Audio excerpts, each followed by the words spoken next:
Good MC दोस्तों, हमारे व्यक्तित्व की जो विशेषता सबसे पहले सामने वाले व्यक्ति पर प्रभाव डालती है वो है हमारा रंग रूप, और ये रंग रूप निर्भर करता है हमारी त्वचा यानी कि हमारी स्किन पर। लेकिन कभी कभी हमारी यही त्वचा ऐसे रोगों का शिकार हो जाती है जिनसे निजात पाना मुश्किल हो जाता है। आज हम जिस त्वचा रोग की बात करेंगे उसे मेडिकल साइंस की दुनिया में विटिलिगो यानी कि साधारण भाषा में सफेद दाग कहा जाता है। इस बीमारी के दौरान त्वचा पर गहरे सफेद दाग दिखने लगते हैं, जिसकी वजह है त्वचा के कुछ भाग का अपना पिगमेंट खो देना। यही वजह है कि स्किन के सबसे भयानक रोगों में विटिलिगो का नाम भी आता है। विटिलिगो यानी कि सफेद दाग की समस्या क्या है, क्यों होती है और इसका उपचार क्या है, आज हम इसी विषय पर चर्चा करेंगे। हमेशा की तरह हमारे साथ यहाँ मौजूद हैं हमारे आयुर्वेद एक्सपर्ट डॉक्टर हिमांशु जी, जो हमें बताएंगे इस रोग के बारे में और साथ ही साथ इसके उपचार के बारे में। लेकिन सबसे पहले करते हैं उनका स्वागत। डॉक्टर हिमांशु, प्रोग्राम में आपका बहुत बहुत स्वागत है। Good MC. Good MC. Doctor साहब, अगर आसान शब्दों में कहा जाए कि विटिलिगो यानी कि सफेद दाग हैं क्या? देखिए, आयुर्वेद में कुष्ठ के अंतर्गत आता ये रोग है जी। इसको हम लोग श्वेत्र नाम से जानते हैं। श्वेत्र यानी कि सफेद दाग, ल्यूकोडर्मा, विटिलिगो, ऐसे अनेक नामों से ये जाना जाता है।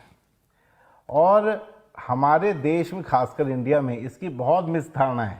ये पाप की वजह से होता है, ये छुआछूत की बीमारी है, जिसको ये हो जाए उसके घर में हम लोगों को कोई शादी नहीं करनी चाहिए, या जिसको हो जाए ये ठीक नहीं हो सकता। ऐसी बहुत सारी मिसधारणाएं हमारे देश में हैं इसकी, जो कि आज हम इस शो के माध्यम से मैं लोगों को बताऊंगा कि ये जो धारणाएं हैं ये सर्वथा गलत हैं। और ये सब धारणाओं की जगह अगर हम बहुत प्रैक्टिकल होकर चलें तो ये बीमारी काफ़ी हद तक कंट्रोल में की जा सकती है। जी डॉक्टर हिमांशु, इस रोग के कारण क्या क्या हैं? क्या वजह है कि ये रोग हो जाता है?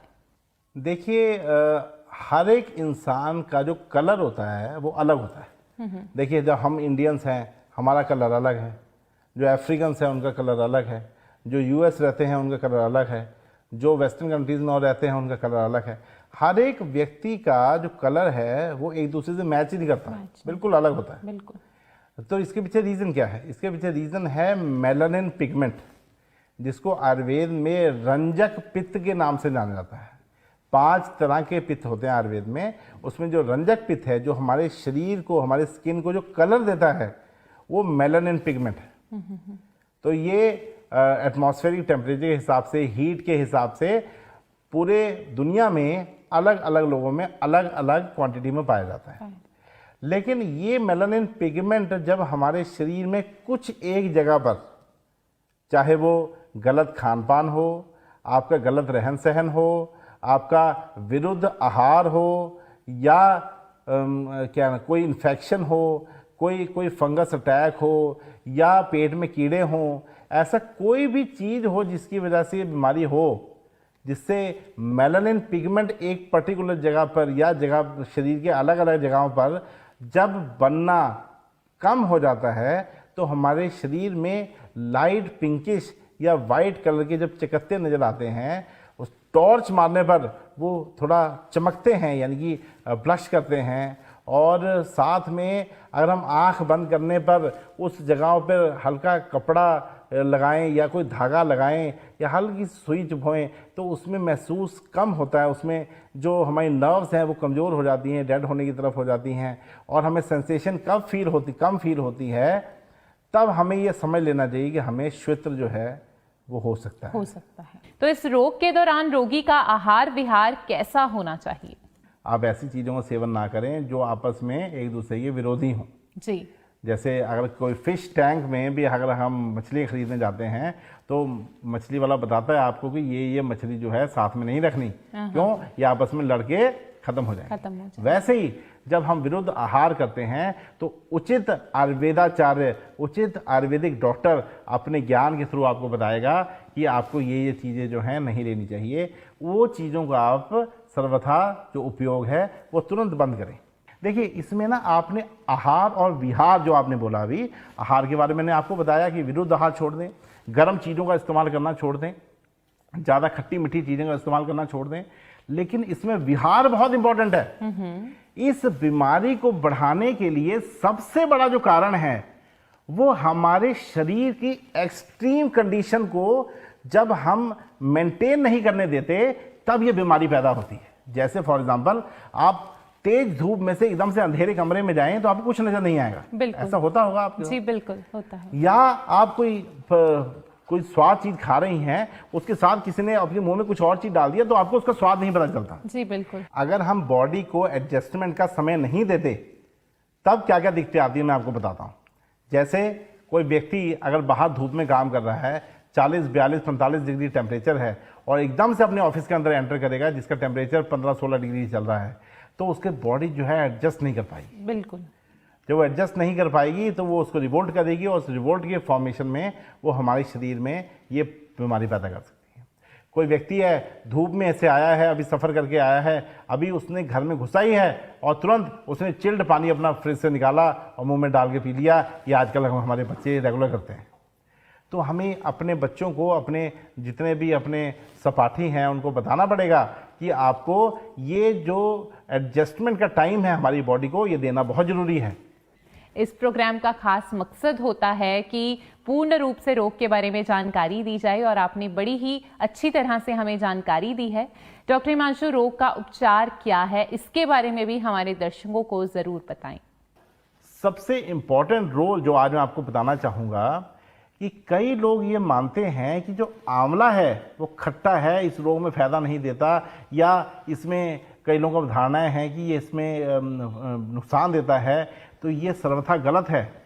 अकेला आंवला ही इस बीमारी को काफ़ी हद तक ठीक करने में यूज़फुल है। ये मैं अपने दर्शकों को बताना चाहूँगा। तो जो हमारा परिवार है, जो आईएमसी परिवार, उसने ये तैयार किया है आईएमसी का एलोवेरा आंवला जूस।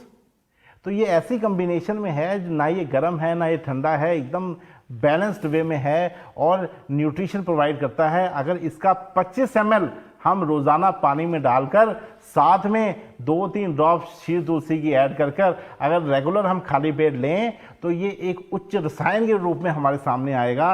और जो आहार रस है, जो तुरंत आहार रस के बाद जो पित्त का निर्माण होता है, यानी कि जो हमारा जो धातु निर्माण है, वो पहले रस बनता है फिर रक्त बनता है। तो अगर हम रस यानी कि उचित आहार रस का सही उपयोग करें तो जो रक्त बनेगा, उससे रक्त जो बनेगा वो नया बनेगा, साफ बनेगा, उचित बनेगा। वही रक्त जो है जब रंजक पित्त के रूप में उसको प्योरीफाई करेगा तो जो हमारा जो शरीर है वो नॉर्मल अवस्था की तरफ जल्दी आ जाएगा। इसके अलावा जो हम गोमूत्र का उपयोग कराते हैं वो बहुत ही शानदार है। इसमें जो गोमूत्र है वो नेचुरल हीलर है इस बीमारी के लिए। तो गोमूत्र का हम सेवन कराते हैं 10-10 ml सुबह शाम, खाने से पहले या बाद में। साथ में गोमूत्र सिर्फ सेवन ही नहीं कराते हम बाकुची चूर्ण में हम क्या करते हैं, किसी पेशेंट को, अगर जो पेशेंट है बहुत ज़्यादा जो है पुराना बीमारी हो चुकी है और ये ठीक नहीं हो रही है, तो हम लोग बाकुची चूर्ण को आधा 1-1 चम्मच 2-2-2.5 ग्राम हम लोग इसका सेवन करवाते हैं गोमूत्र के साथ। और साथ ही में इस चूर्ण को, इसका लेप बनाकर इसको हम उस जगहों पर लेप करवाते हैं जिस जगह पर ये जो व्याधि है वो पनप रही है। जहाँ पे वाइट दाग हैं वहाँ पे उसका लेप लगाकर हम पेशेंट को धूप में थोड़ी देर बिठाते हैं। अच्छा, धूप के सेवन की बात जो आई है, तो धूप का अति सेवन भी इसमें खराब है और कम सेवन तो खराब है ही। ये बीमारी विदाउट मेलानिन पिगमेंट की गड़बड़ी की वजह से नहीं हो सकती, कारण कोई भी हो। कई बार बैक्टीरियल इन्फेक्शन की वजह से भी होता है, उस केसेस में कुछ बच्चों को वर्म्स की वजह से भी होता है। उसको हम लोग विडंगा रिस्ट या ऐसी कुछ एंटी वर्म वाली दवाइयाँ देते हैं जिससे उसका जो कीड़े हैं पेट के वो मर जाएं, या जिनको इन्फेक्शन हुई हो तो इन्फेक्शन को ठीक करने की हम लोग दवाई देते हैं जी। साथ में हम जो आईएमसी का एलोवेरा है उसका भी हम लोग उपयोग करवाते हैं लगाने के लिए। जो एलोवेरा जेल है उसमें हम लोग श्री तुलसी मिलाकर या तुलसी का रस को मिलाकर उसको रेगुलरली उस पर हम लेप कराते हैं, जिससे वहाँ की हीलिंग बहुत तेज़ी से हो। जहाँ पे फटाफट हीलिंग होगी तो वहाँ पे नया स्किन जो है वो जल्दी आएगी। साथ में हम लोग स्किन ग्लेयर टेबलेट जो आईएमसी की है, स्किन ग्लेयर टेबलेट, उसका एक टेबलेट सुबह दोपहर शाम भोजन करने से 5 मिनट पहले देते हैं, जिससे कि जो हमारी स्किन की रीजनरेशन है अंदर से, उस स्किन की रीजनरेशन हो और इस बीमारी में जल्दी छुटकारा मिलने की हमें मदद मिले।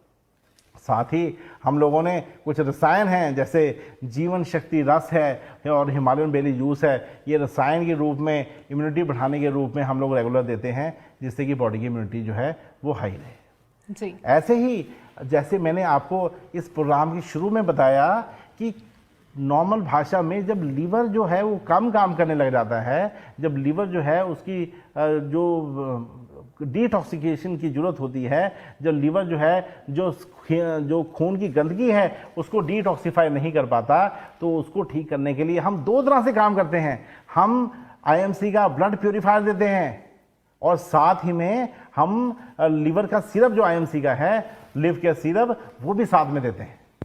तो जब हम इनको दोनों के कॉम्बिनेशन रोगी को पिलाते हैं तो ये खून को भी साफ करता है और लीवर को भी सपोर्ट करता है कि आप वो एंजाइम तैयार करिए, वो चीज़ें तैयार करिए और अपनी एक्टिविटी को बढ़ाइए, जिससे कि हम ब्लड को जल्दी प्योरीफाई कर सकें और जो रंजक पित्त है उसको नॉर्मलाइज कर इस बीमारी को दोबारा ठीक है जी। बिल्कुल। तो हम लोगों ने क्या किया है, हम लोगों ने कोई ऐसा रास्ता नहीं छोड़ा है जहां से हमें ठीक होने की उम्मीद ना हो। तो हम लोगों ने क्या किया, हम लोगों ने लीवर को ठीक किया, हम लोगों ने पेट के पित्त को कम किया, हम लोगों ने रसायन दिए, हम लोगों ने ऐसी चीज़ें दी जिससे रोगी जो है हर तरफ से सबल हो जाए इस बीमारी को लड़ने के लिए।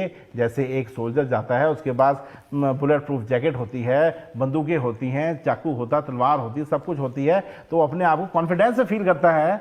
वैसे ही हम लोग हर तरह से रोगी को तैयार कर देते हैं कि वो उस बीमारी को लड़ने में सक्षम हो। इसलिए जब ये सब चीज़ों को हम मिलाकर एक औषधीय गुण के साथ हम आयुर्वेद का पूरा आहार विहार के साथ रोगी को जब हम पूरा सेवन कराते हैं, तो रोगी अच्छे रिजल्ट्स लेके आते हैं, अच्छी अपना इम्प्रूवमेंट लेके आते हैं। और इसलिए मैं आयुर्वेद को बहुत ही इसमें धन्यवाद बोलूँगा, आयुर्वेद का भी धन्यवाद बोलूँगा, आईएमसी का भी धन्यवाद बोलूँगा, क्योंकि आईएमसी ने ये बीड़ा उठाया है कि आयुर्वेद की इस नॉलेज को, ऐसी नॉलेज को जन जन तक पहुँचाना है, जिससे कि हमारा जो देश है वो रोग मुक्त और बलवान देश बने, कोई रोगी युक्त देश ना बने। बिल्कुल। विटिलिगो की आज हमने बात की डॉक्टर हिमांशु। वाकई यदि ये रोग हो जाए तो शारीरिक तौर पर ही नहीं बल्कि मानसिक तौर पर भी हमें काफ़ी परेशान करता है। और मुझे ऐसे लगता है जिन भी दर्शकों ने इस प्रोग्राम को आज देखा और सुना, उनके लिए यह जानकारी अति महत्वपूर्ण और बहुमूल्य साबित हुई होगी। और तो फिलहाल समय हो चला है आपसे इजाज़त लेने का। उम्मीद करती हूँ फिर अगले एपिसोड में आपसे मुलाकात होगी रोग एवं निदान में। तो फिलहाल आपसे इजाजत। Good IMC. दोस्तों, आज हमने बात की विटिलिगो यानी कि सफेद दाग जैसी समस्या की। मुझे यकीन है आपने डॉक्टर हिमांशु द्वारा दी गई जानकारी को सुना होगा। साथ ही जो लोग इस रोग से जूझ रहे हैं, मैं उन्हें यही कहना चाहूंगी कि डिप्रेस होना किसी भी बीमारी का सलूशन नहीं है। उसका उपचार व उस दौरान खुश रहना ही सही मायने में उसका सलूशन है। आज के लिए बस इतना ही। अगली बार फिर मुलाकात होगी किसी नए रोग को लेकर। तब तक के लिए स्वस्थ रहिए, खुशहाल रहिए और देखते रहिए हमारा प्रोग्राम रोग एवं निदान। और अगर आप स्वास्थ्य संबंधी समस्याओं के बारे में और जानकारी चाहते हैं तो सब्सक्राइब कीजिए हमारे YouTube चैनल IMC बिजनेस को। और आपको हमारा आज का प्रोग्राम कैसा लगा, अपने फीडबैक कमेंट्स के जरिए हमें जरूर बताइएगा। Good IMC। जिन लोगों ने आईएमसी बिजनेस पेज को सब्सक्राइब नहीं किया है वो कृपया हमें सब्सक्राइब करें और सब्सक्राइब करने के बाद बेल आइकन पे क्लिक करें, जिससे आने वाली वीडियो की नोटिफिकेशन आपको सबसे पहले मिले।